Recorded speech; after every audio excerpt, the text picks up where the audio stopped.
Bon retour parmi nous. Nous sommes à nouveau rejoints par l'ambassadeur Chas Freeman, qui a occupé de nombreux postes clés au sein du gouvernement américain, notamment celui de secrétaire adjoint à la Défense. Merci, cela faisait un moment. Eh bien, je suis heureux d'être avec toi, Glenn, même si les circonstances ne sont pas joyeuses.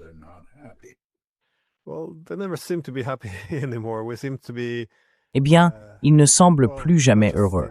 Nous semblons être, non seulement en déclin relatif, mais aussi en train de nous diriger vers de nombreuses guerres, on dirait. Je voulais vous interroger sur les développements au Moyen-Orient. Mais d'abord, peut-être pourriez-vous prendre un peu de recul et aborder le contexte plus large. On parle beaucoup, aux États-Unis comme en Europe, du déclin relatif de l'Occident politique. Chacun semble en attribuer des causes différentes. Lors de la conférence sur la sécurité de Munich, Marco Rubio a plus ou moins soutenu que nous avions connu 500 ans d'expansion occidentale, qui se sont ensuite achevés avec la Seconde Guerre mondiale. Il ne voyait pas cela comme une évolution positive. Au contraire, il semblait présenter la décolonisation comme une sorte de complot communiste.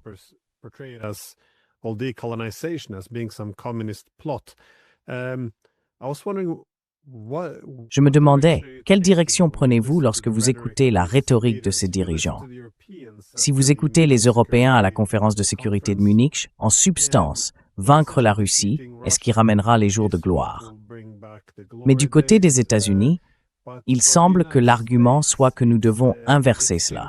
Nous devons reconstruire l'Empire, ce qui replace le Venezuela, l'Iran, Cuba et tous ces différents conflits dans le contexte selon lequel nous devrions cesser de nous excuser et simplement reconstruire notre puissance. Et encore une fois, c'est presque à un niveau un peu offensant, comme si la civilisation occidentale n'avait pas déjà accompli beaucoup.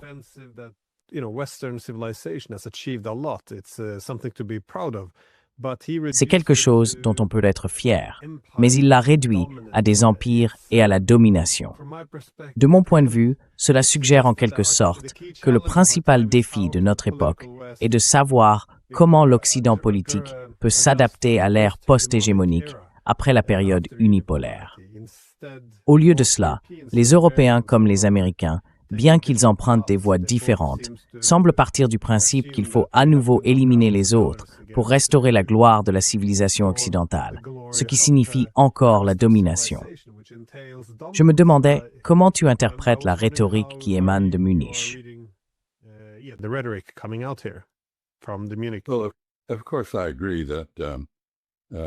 Eh bien sûr, je reconnais que nous avons connu 5 siècles de domination occidentale dans les affaires mondiales. C'est un fait. C'est également un fait que cette période est terminée.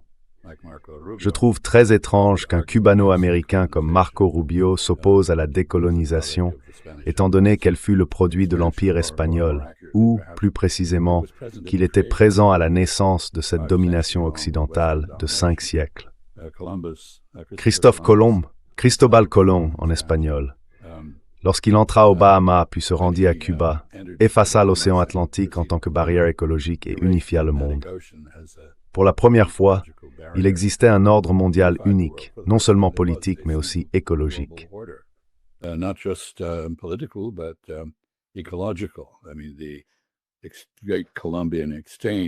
Je veux dire, le grand échange colombien d'animaux, de plantes et de maladies qui a eu lieu a eu d'énormes conséquences.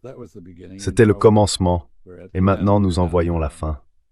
Je ne trouve pas les arguments fondés sur la nostalgie de la domination très séduisants, et je doute que beaucoup d'autres les trouvent plus convaincants. Certainement, dans le cas de la conférence de Munich sur la sécurité, nous observons 2 phénomènes. Le premier est, comme vous l'avez suggéré, une définition très différente de l'intérêt national en ce qui concerne le rôle de la Russie dans les affaires eurasiennes et mondiales. Les États-Unis minimisant étrangement la menace russe, puisque bien sûr nous avons largement contribué à l'inventer dans les années 1940, et les Européens s'y accrochant faute d'un autre pilier d'unité en Europe.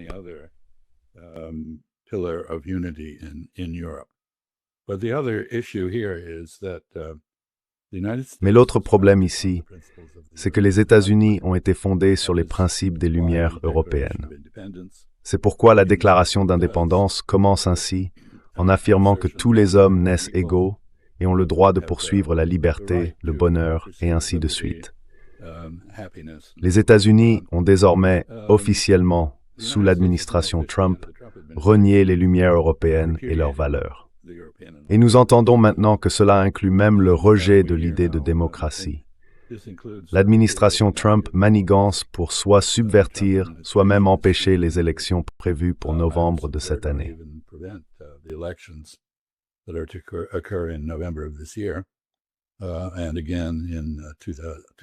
Et encore en 2028, lorsque nous sommes censés avoir une élection présidentielle conformément à la Constitution. L'idée de la procédure régulière, selon laquelle c'est l'équité du processus qui produit un résultat permettant de déterminer si ce résultat est légitime ou non, a également été rejetée.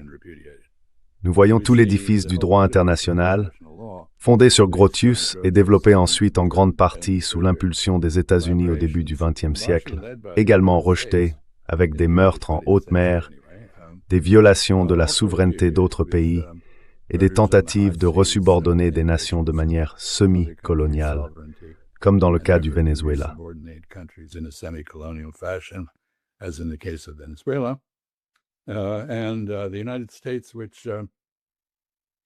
Et les États-Unis, qui, autant que je m'en souvienne, ne faisaient pas partie des croisades puisque nous n'existions même pas à l'époque, reprennent en quelque sorte la cause des croisés à l'égard de l'islam, et en particulier de la République islamique d'Iran. Je pense donc qu'il y a ici une grande dissonance cognitive. Le mieux que l'on puisse dire de cette conférence de Munich, c'est qu'elle a mis en lumière ces divergences d'une manière qui oblige à en débattre. Alors qu'avant la participation du vice-président J.D. Vance l'année dernière à la conférence sur la sécurité de Munich, il régnait une certaine autosatisfaction et une illusion d'unité transatlantique. Cela semble avoir disparu. Les Européens commencent à se rendre compte que l'Europe se retrouve une fois de plus livrée à elle-même, comme en 1914.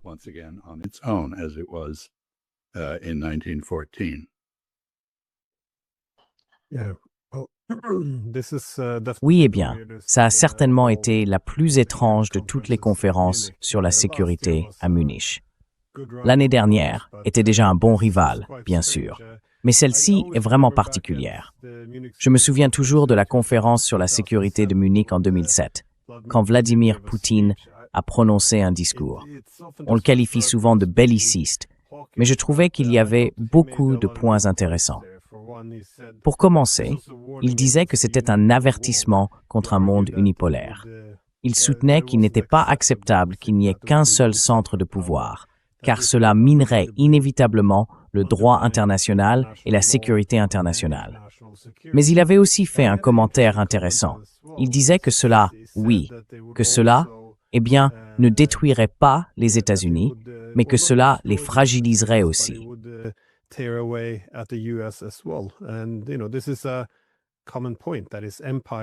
Et, vous savez, c'est un point commun, que son empire tend vers la République et que nous devrions reconsidérer certains aspects de cela.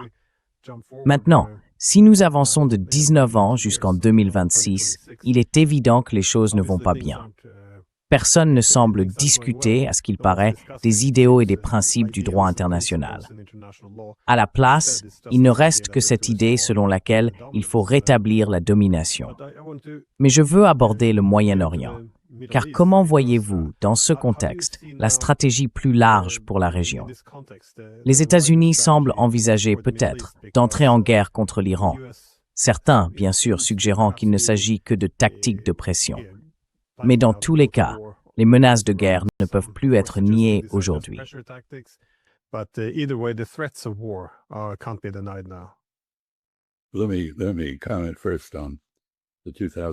Permettez-moi de commenter d'abord le discours de 2007 de Vladimir Poutine, que je considère en partie, ou peut-être plus précisément, comme un lament, un regret que la Russie n'ait pas été autorisée à rejoindre l'Occident, ce qu'elle souhaitait faire.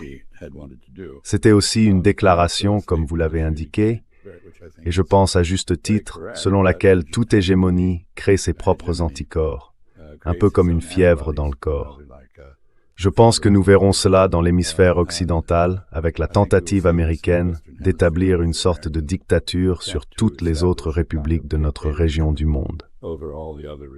En ce qui concerne le Moyen-Orient, je pense que c'est une question extrêmement complexe, car en substance, les États-Unis sont les prisonniers intellectuels et politiques d'Israël, et c'est Israël qui tient le volant en matière de politique.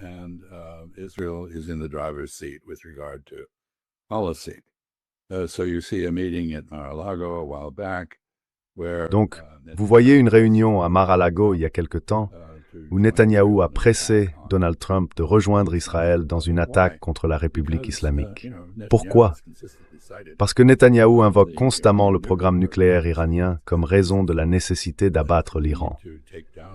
Mais je pense que c'est probablement une préoccupation sincère de sa part. C'est-à-dire qu'Israël pourrait perdre son monopole nucléaire en Asie de l'Ouest et ne veut pas que cela arrive, car c'est la garantie ultime de l'existence de l'État colonial d'Israël. Je pense dans une large mesure que c'est un prétexte, car l'objectif réel est d'éliminer l'Iran en tant que concurrent stratégique en Asie de l'Ouest. De préférence en y parvenant par un changement de régime et une fission, c'est-à-dire en fragmentant l'Iran en une série de petits pays, comme les Israéliens ont essayé de le faire en Syrie. Diviser pour régner, en d'autres termes.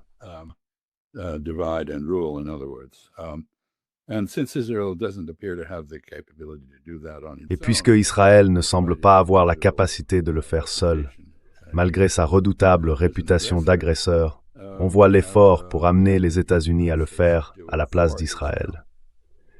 Et il y a ici une différence, même entre le président Trump, qui d'ordinaire se contente de suivre les ordres de Netanyahou et de les exécuter, et la perspective israélienne de Netanyahou.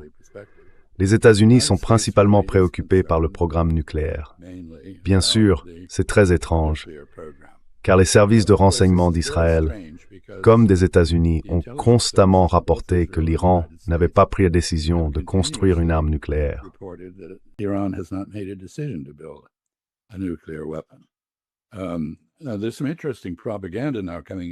Il y a en ce moment une propagande intéressante provenant de sources iraniennes, affirmant essentiellement que les Saoudiens possèdent une arme nucléaire fournie par le Pakistan.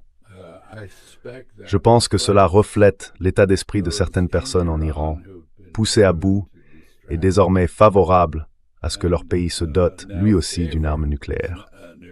Pour les mêmes raisons qui ont conduit la Corée du Nord à en construire une en réponse à la pression maximale exercée par les États-Unis. L'Iran réagirait à une pression maximale par sa propre arme nucléaire. Je ne crois pas que les Saoudiens en possèdent réellement une.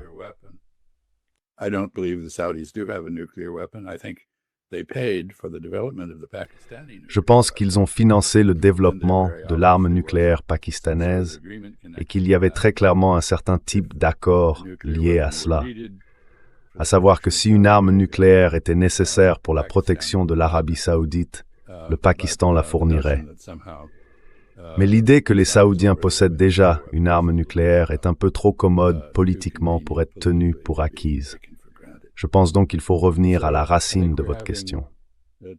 Quels que soient les motifs divergents des parties, l'Iran souhaite engager une négociation car il voudrait s'en servir pour dissiper la présomption selon laquelle il dispose d'un programme d'armes nucléaires.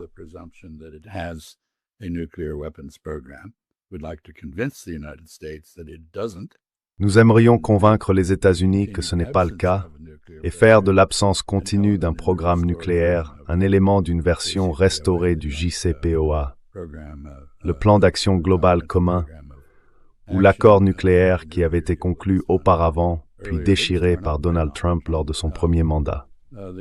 Les Israéliens ne veulent pas de négociation, ou du moins ils ne veulent certainement pas d'un accord.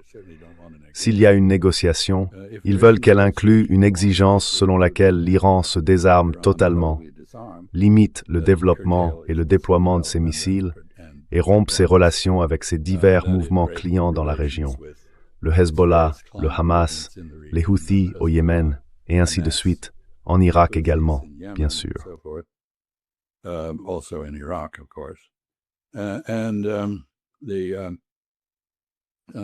Et malgré tout cela, je ne pense pas qu'on puisse faire ce que les États-Unis ont fait en matière de déploiement et de menaces, puis ne rien faire. Et je remarque ici que les Iraniens évoquent sans cesse les conséquences de toute attaque américaine ou israélienne, d'ailleurs, à savoir une guerre régionale. Qu'est-ce que cela signifie? Dans la presse occidentale, cela fait généralement référence à la soi-disant armada composée d'une dizaine de navires et d'un porte-avions, à laquelle pourrait désormais s'ajouter un second porte-avions. Pour l'instant, il se trouve dans la mer d'Arabie ou l'océan Indien, plutôt que dans la Méditerranée.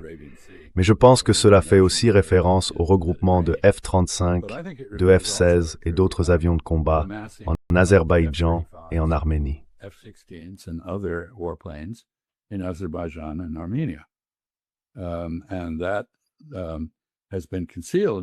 Et cela a apparemment été dissimulé par la presse. J.D. Vance, le vice-président, vient de se rendre séparément dans les deux pays, soi-disant pour soutenir la prétendue paix que Donald Trump aurait instaurée entre eux, ce qui est bien sûr largement fictif. Mais en réalité, je pense qu'il était là pour consolider leur soutien à une attaque contre l'Iran, avec lequel ils entretiennent tous deux des relations difficiles. Je pense que lorsque l'Iran use Keren-Gitstank, ça signifie deux choses. D'abord, il ne répondra plus à une attaque limitée par réponse à la riposte totale.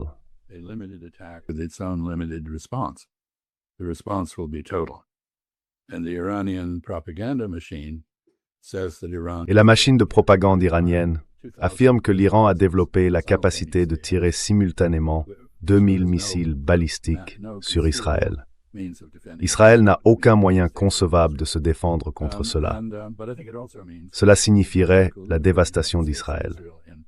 Mais je pense que cela signifie aussi que ceux qui collaborent avec les États-Unis et Israël pour attaquer l'Iran, comme l'Azerbaïdjan, qui a participé à l'attaque de juin, ou l'Arménie, subiront également des dommages. Et je pense que cela implique que les installations américaines dans ces pays qui soutiennent une attaque contre l'Iran seront détruites. Je m'attendrai donc à des représailles en Irak en particulier, car l'Irak est sous la coupe américaine et dispose d'un important mouvement insurgé aligné sur l'Iran.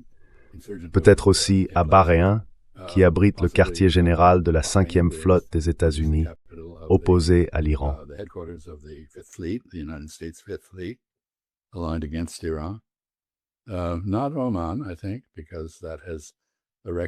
Pas Oman, je pense, car ce pays a un historique de neutralité.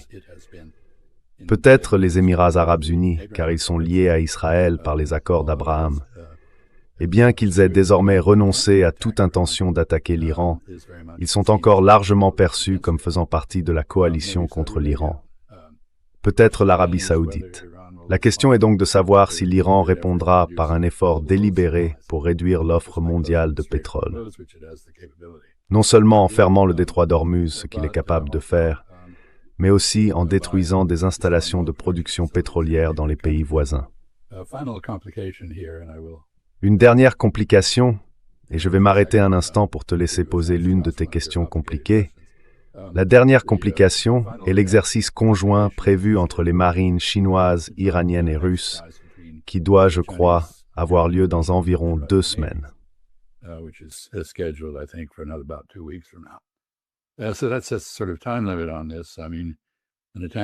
Donc, il y a en quelque sorte une limite de temps à cela. Je veux dire, une attaque contre l'Iran tant que cette force est présente n'est pas une bonne idée. Mais je pense que c'est très très dangereux et je crois que Donald Trump s'est en quelque sorte enfermé dans une impasse. Quelles que soient ses divergences avec Netanyahou, il est devenu prisonnier de la politique israélienne. Et si nous voyons une attaque contre l'Iran, ce que je pense désormais très probable, en me fondant sur l'observation de George Kennan, selon laquelle, si l'on passe beaucoup de temps à se préparer à la guerre, il est très probable qu'une guerre éclate. Alors je pense que nous vivons un moment très dangereux. Et il est un peu étrange que Marco Rubio se rende à Munich pour parler de 500 de domination occidentale et de la nécessité de restaurer, en réalité, Une Europe conforme à des valeurs américaines qui ne ressemblent plus à celles que les États-Unis ont traditionnellement défendues.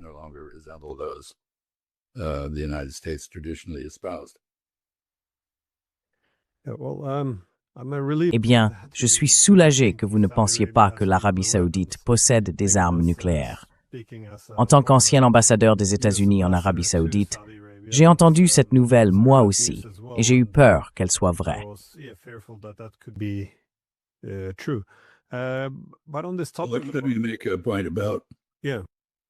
Permettez-moi de faire une remarque sur la culture saoudienne et la pratique militaire. Il existe une base de missiles au centre de l'Arabie saoudite qui a été équipée de missiles chinois modernisés.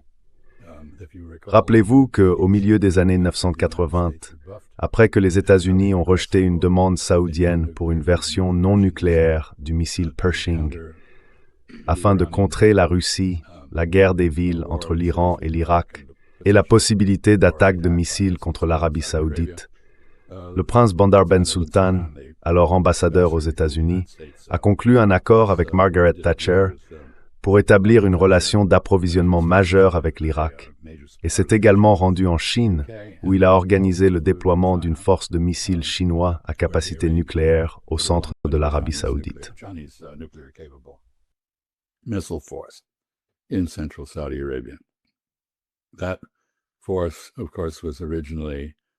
Cette force, bien sûr, était à l'origine une force d'armement assez primitive, pas très précise, et elle a été modernisée.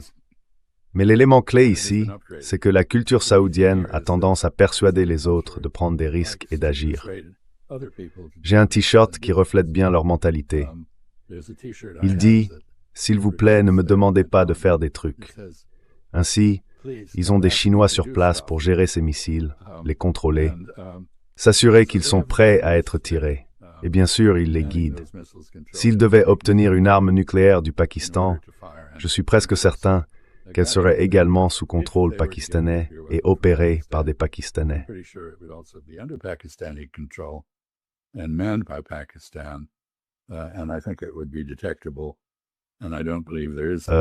Je pense que ce serait détectable, et je ne crois pas qu'une telle chose existe. Mais cela pourrait arriver, c'est-à-dire que si l'Iran développe effectivement une arme nucléaire, ce à quoi nous et Israël lui avons donné toutes les raisons possibles, alors je pense que cet arrangement avec les Pakistanais sera aggravé. En attendant, le Pakistan et l'Arabie saoudite ont conclu un pacte de défense qui offre, en quelque sorte, une dissuasion nucléaire étendue à l'Arabie saoudite de la part du Pakistan, et les Turcs essayent maintenant de s'y joindre également. Donc je ne veux pas minimiser l'importance de cette allégation, mais je veux simplement exprimer mon scepticisme quant à sa véracité.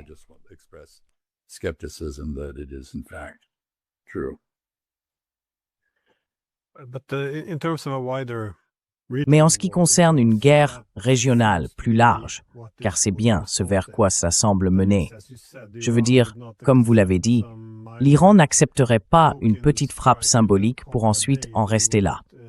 Il considérerait toute attaque comme une guerre totale, donc il riposterait contre les bases et les intérêts américains dans la région. Donc oui, je suppose que c'est une question à deux volets. Comment pensez-vous que l'Arabie saoudite se positionnerait dans cette guerre? Parce que c'est vraiment un élément important sur l'échiquier ici. Et aussi, la Russie et la Chine. Elles semblent non seulement mener ces exercices navals avec les Iraniens, mais bien sûr entretenir une coopération en matière d'armement, de renseignement et de défense.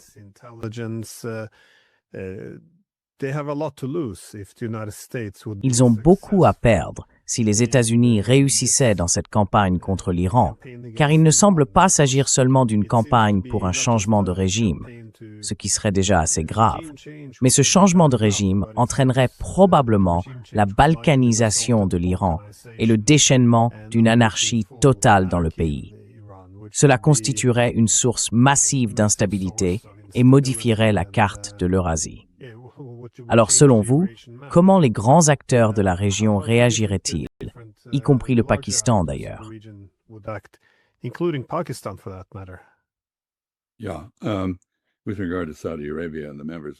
Oui.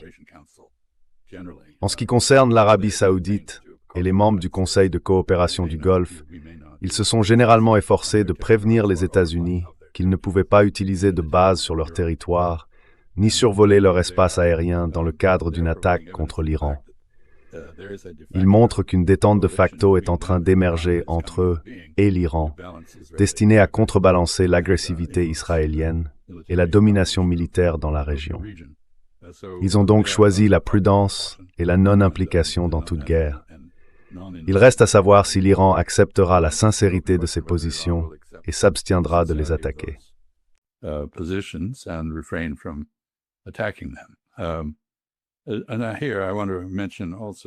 Et je tiens à mentionner ici que, bien que les mouvements soutenus par l'Iran dans la région aient été considérablement affaiblis, ils semblent également se préparer à une riposte majeure en cas de nouvelle agression israélienne. Nous pourrions assister, par exemple, à une répétition des prétendues attaques Houthis contre Abqaiq, la principale installation de traitement du pétrole dans la province orientale de l'Arabie saoudite. Il pourrait également y avoir une attaque contre Adénoc aux Émirats arabes unis, pas nécessairement de la part de l'Iran lui-même, mais de la part de ses alliés dans la région. Je pense donc qu'il est assez clair que les Arabes comme les Turcs ont été très actifs pour tenter d'éviter une guerre. À l'origine, les États-Unis avaient proposé une rencontre à Istanbul, à Izgiraniet et Kenyarania avec les Iraniens, où Washington espérait que les Arabes du Golfe se joindraient aux États-Unis dans une coalition contre l'Iran.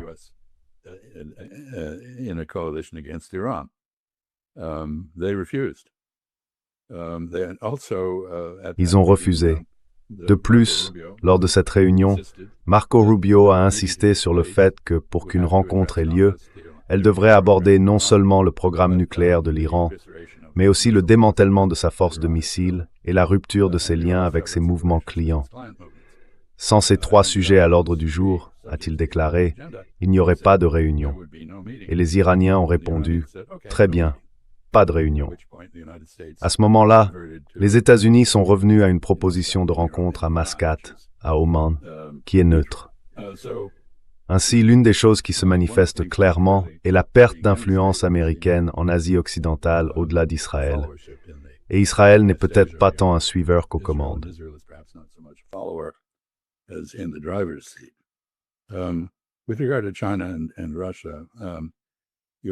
En ce qui concerne la Chine et la Russie, ce que nous observons, c'est essentiellement une volonté de leur part de réduire les chances qu'une attaque américaine contre l'Iran puisse réussir. Et ils y sont parvenus à des degrés divers. Les Russes, bien sûr, sont accaparés par la guerre en Ukraine. Bien qu'ils produisent une quantité considérable d'armements, ces armements sont consacrés à l'Ukraine et ne sont, pour la plupart, pas réellement disponibles à l'exportation vers l'Iran. En réalité, les échanges entre eux se sont dans une certaine mesure inversés, avec des drones conçus en Iran exportés vers la Russie, à la fois la technologie et le matériel lui-même. Les Chinois sont forts. Ils disposent d'une immense capacité de production industrielle, et il y a des rapports indiquant qu'ils ont fourni à la fois un radar tridimensionnel avancé, capable d'identifier, de localiser et de suivre des avions furtifs comme le F-35, ainsi que le HQ-9, leur version du système russe S-400, avec quelques améliorations apparentes. C'est un système de défense antiaérienne et antimissile à longue portée et très efficace. Ils font donc ce qu'ils peuvent, et je ne pense pas que nous connaissions tous les détails.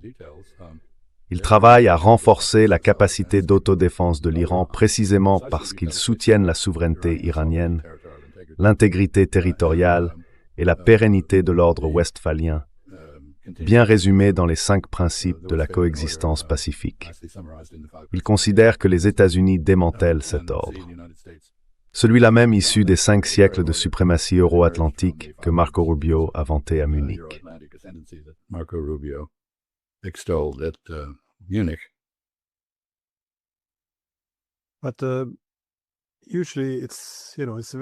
Mais en général, vous savez, il est très facile d'obtenir cette version simplifiée, selon laquelle, au Moyen-Orient, on aurait les États du Golfe contre l'Iran. Et les États-Unis, bien sûr, exploitent cette situation. Tant que le conflit est maintenu, l'Iran sera affaibli et les Arabes resteront loyaux. Mais dans quelle mesure pensez-vous qu'il soit dans l'intérêt de ces différents États du Golfe d'avoir une grande guerre où l'Iran serait vaincu? Car dans un tel scénario, il y aurait moins de contraintes sur Israël, et Israël pourrait aussi dépendre moins d'eux, ce qui signifie qu'Israël pourrait adopter une position plus dure s'il souhaite étendre ses territoires dans la région. Dans l'ensemble, il semble que ce ne soit pas forcément dans l'intérêt des États du Golfe de voir l'Iran vaincu. On peut dire oui, probablement, mais vaincu, je ne sais pas. Lenning est sempre ça in vatral Laheim. I don't know. It doesn't seem like that's the only variable in the region. I think that's precisely my point. Vous savez, je pense que c'est précisément mon point, qu'il existe de facto une coalition en train de se former pour contrebalancer Israël. L'Iran en fait pleinement partie. Oui, il est vrai que par le passé, en particulier dans les premières années de la République islamique, il a tenté d'exporter son système de gouvernement, Walayat al-Faqih, c'est-à-dire la gouvernance par les dirigeants religieux, et cela a bien sûr été rejeté par les États majoritairement sunnites de la région. Il a gagné du terrain au Liban grâce à la croissance de la majorité chiite et au Hezbollah. Et cela était acceptable, bien que non adopté par la Syrie sous le gouvernement Assad, car les Alaouites, qui constituent la principale base du clan Assad, sont chiites, même s'ils ne suivent pas cette philosophie politique iranienne particulière. They don't follow that particular Iranian political philosophy. So that was all in the past. Tout cela appartient donc au passé. Maintenant, je pense que vous avez tout à fait raison. Personne dans la région ne souhaite voir ni une guerre à cause des effets de débordement qu'elle provoquerait et des dommages qu'elle pourrait causer à leurs propres intérêts, ni une défaite de l'Iran. L'Iran peut agir d'une manière incompatible avec les intérêts des États du Golfe, par exemple en soutenant le Hamas. Le Hamas est craint et détesté par les monarchies du Golfe, car il rejette la notion même de monarchie. C'est un mouvement d'origine démocratique, allié aux frères musulmans, et il soutient que le pouvoir légitime des dirigeants découle des urnes. C'est évidemment une menace grave pour la monarchie saoudienne, par exemple, qui ne croit pas aux élections à cette fin.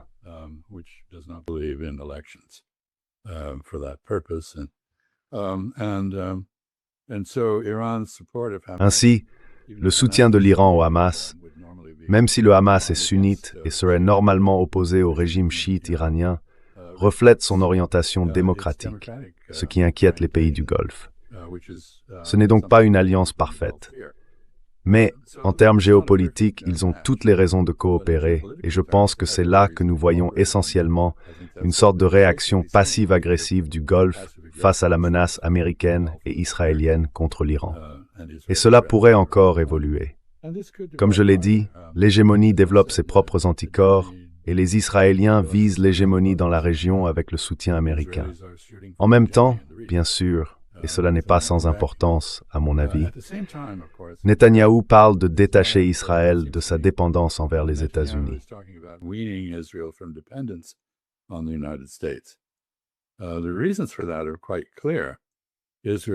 Les raisons en sont assez claires. Israël a ruiné sa propre réputation aux États-Unis et ailleurs par son comportement à Gaza, en Cisjordanie, en Syrie et au Liban. Aux États-Unis, cette question est désormais devenue ouvertement partisane, la majorité des républicains ne soutenant plus Israël, tandis qu'une infime fraction de démocrates continue de soutenir le sionisme. Le sionisme est donc en difficulté, et les Israéliens lucides reconnaissent le précédent des deux royaumes chrétiens établis en Palestine au XVe et XIIe siècle, chacun ayant duré moins d'un siècle et ayant disparu faute du soutien de leurs alliés extérieurs, indispensables à leur survie.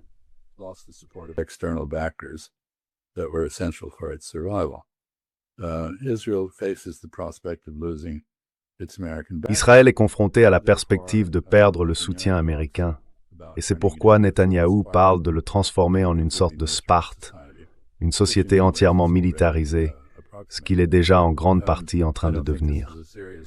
Je ne pense pas que ce soit une possibilité stratégique sérieuse, mais cela reflète une inquiétude quant à la survie d'Israël au-delà du premier quart du XXe siècle.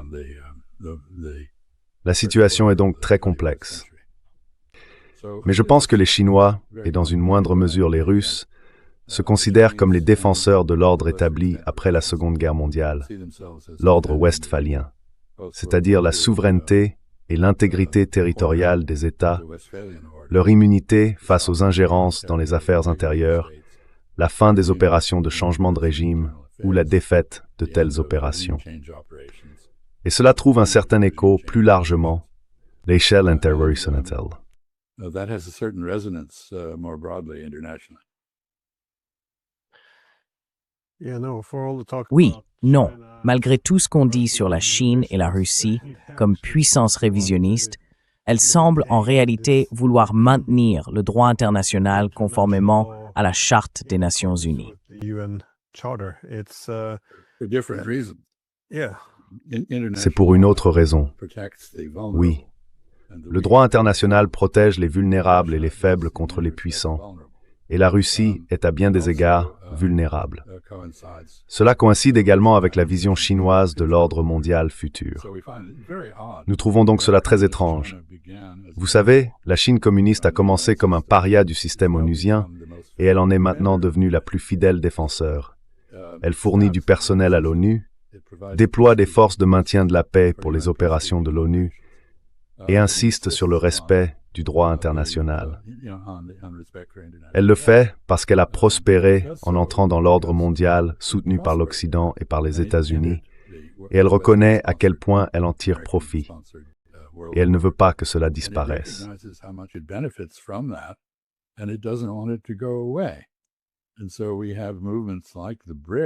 Et c'est ainsi que nous avons des mouvements comme les BRICS, qui résistent essentiellement aux tentatives de renverser l'ordre établi après la Seconde Guerre mondiale. Ils veulent le réformer légèrement, mais ils souhaitent le préserver. Et nous avons les États-Unis, qui ont contribué à créer cet ordre, en train maintenant de le démolir partout où ils le peuvent. C'est donc un moment très étrange dans l'histoire. Beaucoup de gens l'ont souligné, et je l'ai qualifié d'inédit. C'est-à-dire, quand avons-nous jamais vu une puissance hégémonique détruire volontairement sa propre hégémonie? Non, c'est très étrange. Et malgré le ton aimable de Marco Rubio à Munich, le message fondamental adressé aux Européens n'était pas plus conciliant que celui qu'avait formulé J.D. Vance l'année précédente.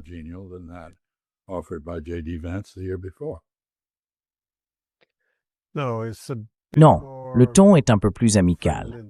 Il a fait remarquer que l'Amérique peut le faire seule ou que l'Europe peut se joindre à elle. Mais c'est à peu près tout.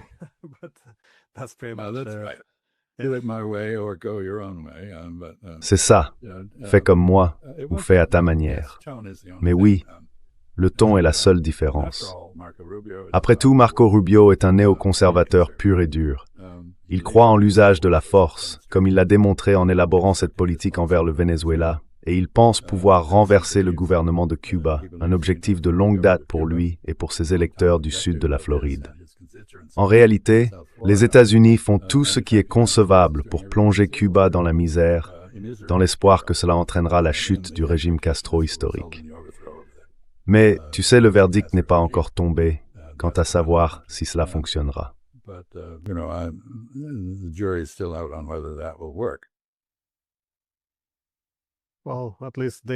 Eh bien, au moins, des temps dangereux nous attendent. Merci d'avoir pris le temps. Avez-vous des réflexions finales sur la restauration de l'Empire par les États-Unis et la reconfiguration du Moyen-Orient?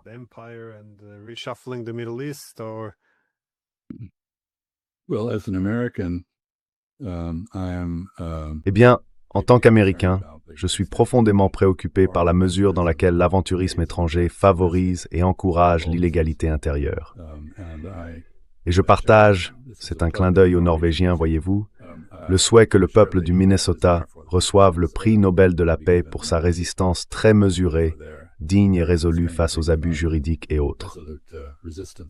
Ce que nous observons, c'est la décomposition des États-Unis de l'intérieur, ainsi que celle de l'ordre mondial dont les États-Unis ont été la principale force à l'étranger. Ce n'est pas un beau tableau. the principal force in abroad. Not a good picture. Yeah, the main, L'un des principaux intellectuels à l'origine de tout le moment unipolaire fut Zbigniew Brzezinski, qui conseilla de nombreux présidents américains. Dans son livre de 1987, Le Grand Échiquier, où il appelait les États-Unis à établir une hégémonie mondiale, il reconnaissait également qu'un défi majeur serait de maintenir la démocratie à l'intérieur du pays, tout en dirigeant un empire à l'étranger. Et encore une fois, cela renvoie un peu, enfin, c'est légèrement lié aux commentaires de Poutine en 2007 à Munich, où il soulignait que l'effort pour poursuivre cet empire pouvait engendrer une corruption interne aux États-Unis eux-mêmes, et en fin de compte, les détruire.